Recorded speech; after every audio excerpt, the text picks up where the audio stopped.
Marlena, if you are ready to roll, I'm going to bring Kolby up. So thank you guys both so much. All right. Thanks, Julie. Yes, it's always great to be problem solving in the real world when these things happen.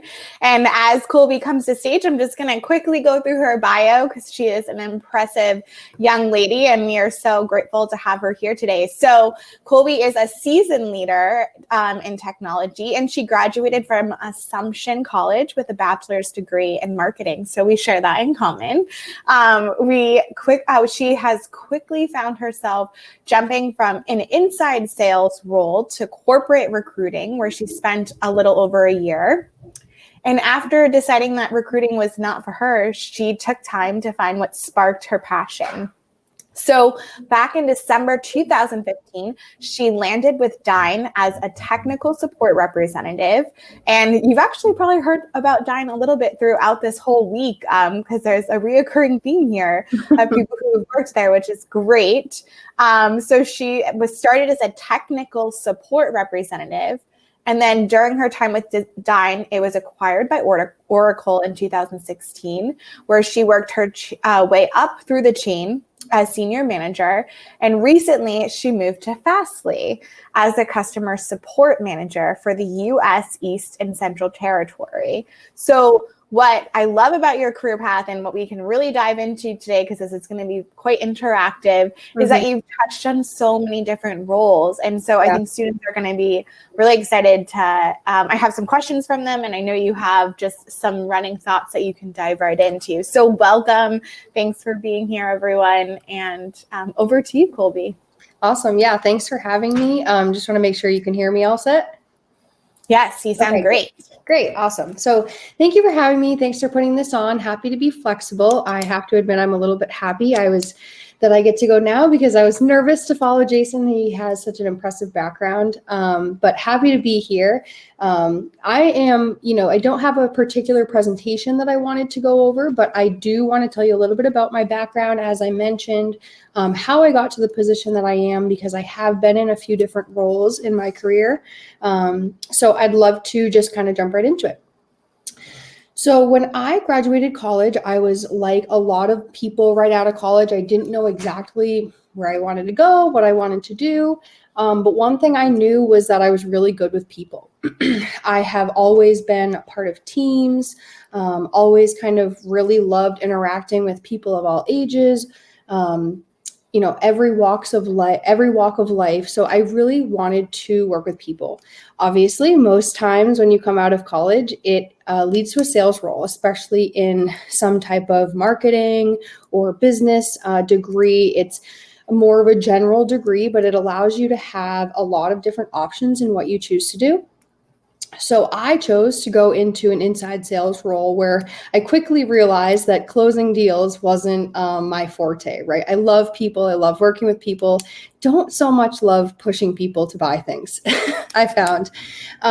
So I moved into a corporate recruiting role, which kind of just seemed right? Like I can help people find the jobs that they want. I can I can help people progress their careers and their lives how they wanted to, because at the end of the day, I think what really drives me, what my passion is solving problems and helping people.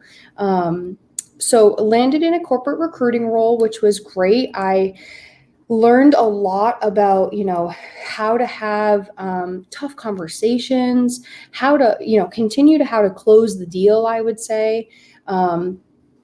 But it gave me a lot of skills in organization, keeping my portfolio of work very up to date and accurate, which I was able to then take to other positions in my career.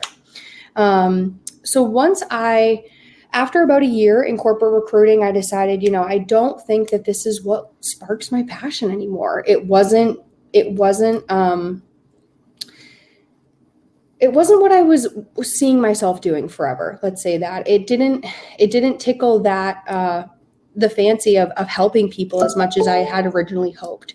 So again, I took a step back and I was able to say, what am I really good at? What are my strengths? And that's something that I would really encourage anyone doing, anyone coming out of school, anyone that is looking for the next step in their career. Lean into what you're good at. Lean into what brings joy to you, because you get out of college or you get out of high school or whatever it may be, and it can be a shock to people that you are sitting, most of the time you're sitting at a desk for 40 hours a week. So you really want to like what you're doing every day.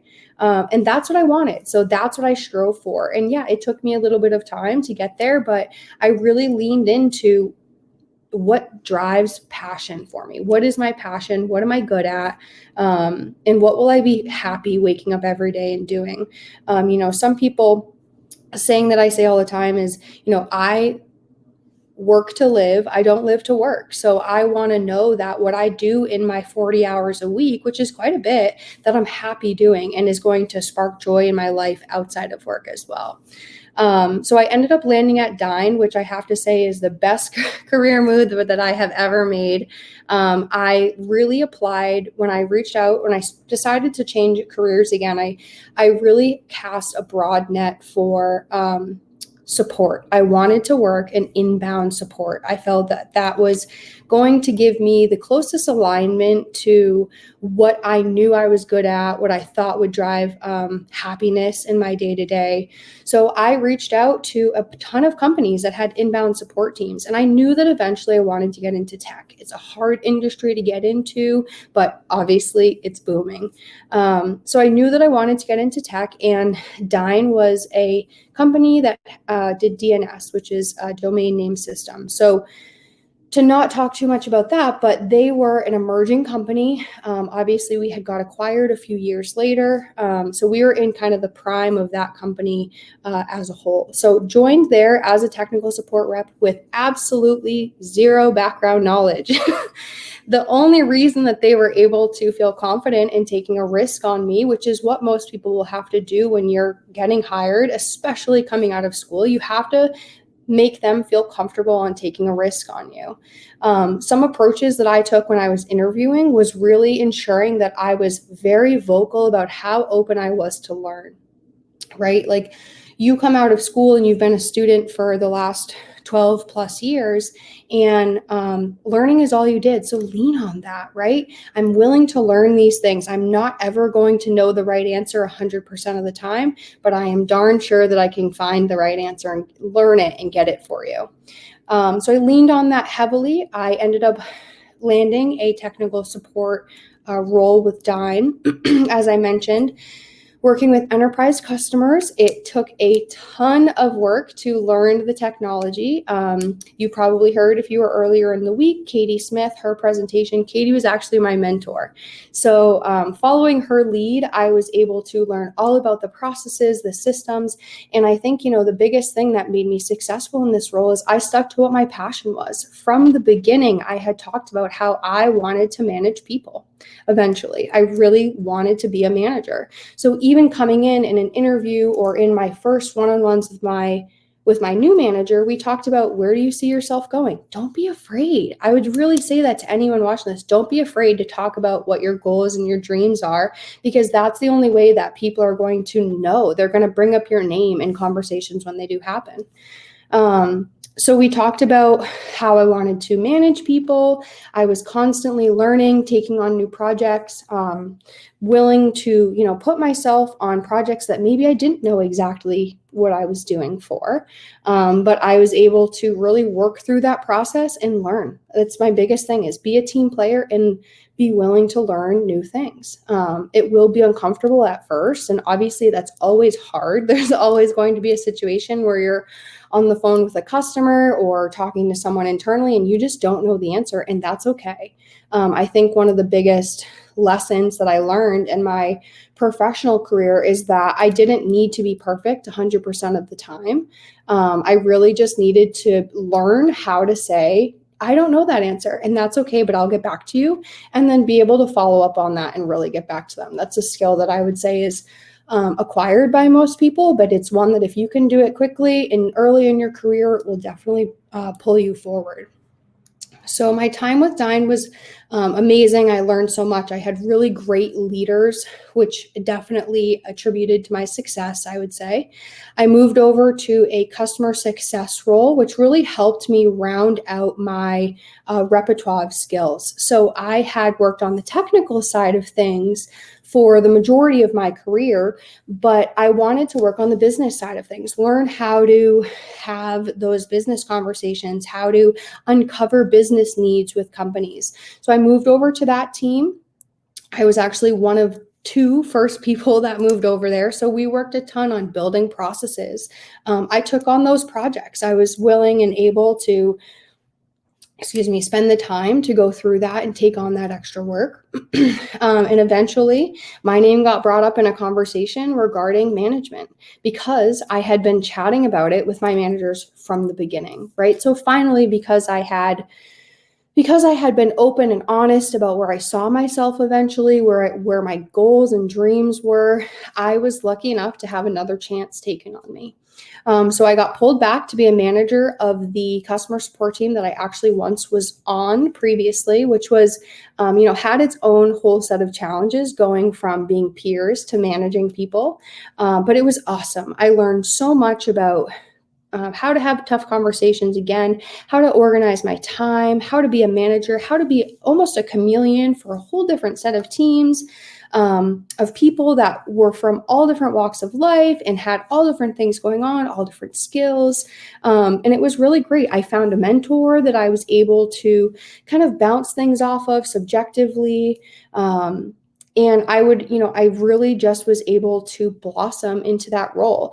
And one of the reasons that I think I was also successful is I was always really open to feedback. I had said from my manager from the beginning, I don't want to be surprised if there's something that comes up that I've been doing wrong, right? If there's something that you don't love how I'm doing or I should be doing it differently, please let me know right away. I'm open to that feedback and I only want to get better. So really being open to that feedback, being open to being wrong and being open to learning and progressing myself, but not only my career, but myself with it, I think is what really made me successful in this role. So my team went through some pretty crazy transitions over at Dine, I would say. We went from being Dine to being Oracle. So we once supported the entire Dine customer base, and now we had gone over to a whole new cloud platform that we had to learn and support all of those customers. So that was a super tough transition, not only for myself managing through an acquisition and a migration, but with my team, supporting them through ups and downs and tough conversations and really long, hard days sometimes is hard. So I think you always have to remind yourself during those hard days, like what brought you there, and what will get you to the next point, right? It's never going to be perfect as you work through it. But the hard things are the things that you can reflect on in 3, 6, 9, 12 months and look back and be like, wow, I did that. I accomplished that. We did it. It was hard, but it was really great. And to be honest, it's great to put on your resume. The hard things are always the things that in your next interview you talk about the most, right? So keeping that state of mind through the hard times, I would say, is really what brought me to where I am today. So I went through it. I was with Dine/Oracle for about 5 years, brought through that whole transition. And then I had heard of Fastly. And I'm not sure if anyone else had remembered, but my mentor, Katie Smith, from earlier in the week had a presentation. She also works at Fastly. So I had heard a lot about it. The company as a whole has really great values, which is really what drew me there. But I knew that when I applied to Fastly, because that's where I wanted to work, I wanted it to be for the right role, right? It's really easy when you find a company that you want to work at, that it's like, let me apply to every single open position on this website. What I recommend is actually waiting till the right point, right? Till the right time, right? So I would really recommend, as you're in your career and if you're looking for a new job and it's for a specific company, wait till there's something that's the perfect time and use your resources. Use LinkedIn to network with people that you may know that work there, or reach out to the recruiter on LinkedIn and say, hey, do you have any positions that my background would fit for coming up? Because maybe not everything's posted, but when you do apply, you really want to make it worth it. Which in my experience has made it really successful. So I ended up waiting and applied for a role that I thought that I was a very good fit for, rather than just applying to get my foot in the door. So I waited and finally got the word that there was a manager of customer support position. And as I was a senior manager of customer support at Oracle, I thought it was perfect. So applied for that role and am now working at Fastly, which is we're a CDN provider, but we also are working on our Edge Cloud platform. So we have a computed edge product, which is coming out soon, which I think is really just going to change the game for us overall, which is super exciting to be in.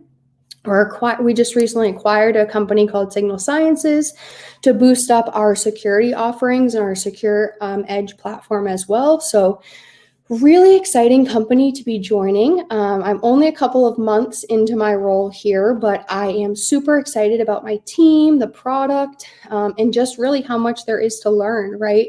This company, I went from a company that was over 100,000 employees with Oracle to a company that is around 1,000 employees. So it's a totally different world.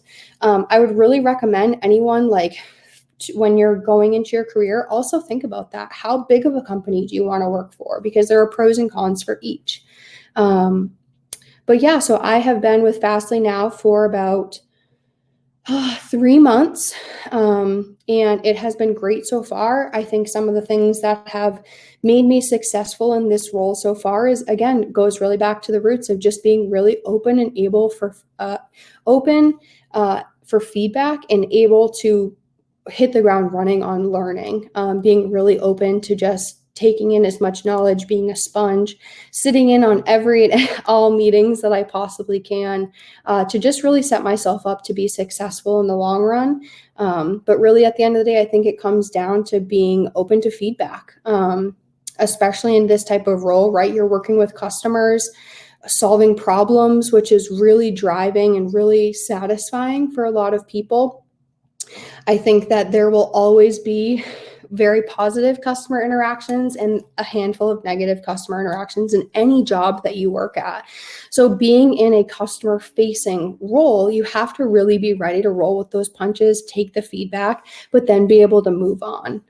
So for anyone that is looking to get into some type of customer support role, I would just say, get ready to learn, get ready to have a lot of fun, get ready to solve a lot of problems, but also be ready to roll with the punches and take feedback as it comes and learn from that, because that's really at the end of the day what's going to make you better. Yeah, I think that's about it. I know that I just ranted for probably about 20 minutes about my background. So if there are any questions about, what I did, what my jobs were like, anything like that, definitely don't hesitate to ask. All right. I just want to make sure. Yeah, my mute button is off as well. Thank you so much. So actually, one of the questions that came through that you slightly touched on was, as a student, how do you know to choose a big company or a small company, or can you kind of just go into a little bit of the nuances? I guess Dine wasn't necessarily a startup when you started, but it certainly started that way. Yeah. But if you can talk about any other past internships, the pros and cons, or what to look for in like maybe your personality traits and career goals. Absolutely. So I had an internship when I was in college at Enterprise Rent-A-Car. So that is also, you wouldn't think, but it is very intense, I would say. Long hours, you work hard, you get paid great as an intern, which is awesome. So at the end of the day, I think really you have to figure out what drives you. Is it money? Is it the social interaction of being in an office, working with people every day? Is it solving problems? What makes you happy? What will bring you back to that, right? So I think you have to, when you're deciding whether it be an internship or whether it be a job, you have to look at like, okay, when people are applying and when people are getting jobs, it's really easy to kind of accept those red flags, right? I really want this job, but XYZ, but I really want this job, right? So I think you have to think about those a little bit more. What are those things that hang you up at the beginning that, because in 9 months, those are going to be the things that really bother you about that job. So look at those, lean into the cons and know, are these things that I can accept? Do the pros really outweigh them? And then that you make your decision off that, right? And I think it's also, there's never going to be a perfect decision. And I don't think it's something that we talk about enough, but it's really okay to not land your perfect job, the first job that you apply to or that you get even, right? Like I jumped through 3 different industries before I landed where I think I should have landed all along. So it's okay to make mistakes. It's okay to not stay at a job for 5 years. That's okay. If it doesn't light your soul on fire, then move on, and that's all right. When you're looking at, big companies versus little companies, I think with smaller companies, and again, this is just my experience, but with smaller companies, you get a lot more freedom in the creative process, I would say, that comes with it. Even as a entry-level employee, as a technical support rep at Dine and at Fastly, my employees, they have a say in what happens in the processes that we make. Whereas with Oracle, you have to get a lot more, bigger companies, I would say, you have to get approvals from people that are higher up, and it's a lot more data-driven, I would say, in my experience, most of the time, which for people that love data and that love that rigidness, it's perfect. It's black or white. And you're able to know that there's not going to be gray area. Whereas with startups, it's just that. It's a startup. You're working through it. There will be growing pains. There will probably be a lot of gray area. And if you're okay with that, and if you're okay with kind of working through, then that's a great area for you too. That's so much great advice, like all packed in. And again, I think that it's so wonderful to get your perspective on kind of changing and pivoting throughout your career and being okay with that. So I guess, when did you, as you were in these roles, when did you kind of know like this isn't the right role for me, and how were you brave enough to kind of figure it out? And did you talk to your manager, or did you ask to kind of shadow someone in a different role? So it can be a really hard process and daunting, right? That's why people stay in roles that they don't like for years, because it's a daunting thing to come to that conclusion of like, all right, I need to get out of this. I think, I'm going to go back to it again. When you get to a point where you are miserable going to work every day, then that's the time that you need to leave. And that's a really hard decision to come to. But when you're getting to the point, and I can remember, driving to work in the morning and just dreading it and dreading having to go into my office. And that's not what I wanted in my day-to-day. So I decided that I had to do something. I had to change something. And whether it was I quit my job now and I get a job later, or I apply, either one didn't matter, the decision that I chose. And obviously everyone's situation will be different on what they need to do. But I think you really have to look internally and say, okay, am I being honest with myself that I can do this? And when you start to have those honest conversations with yourself and your friends and your family, and, I had a mentor that I had gone to, and I said, this is how I'm feeling. These are my options. And I think her response was, you already know your answer. You just want someone to come and validate it for you. And sometimes that's all it takes, right? It's deep down, it's in there, you have to get out. But I think that it comes with a lot of guilt, especially being a newbie into the workforce and saying like, oh, I haven't had this job for X amount of time or whatever it is.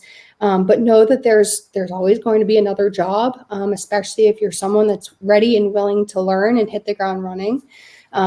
So to not make yourself miserable when you're in your day-to-day, because you spend so much time at work most of the time that, your colleagues will be people that you spend the majority of your time with throughout your week.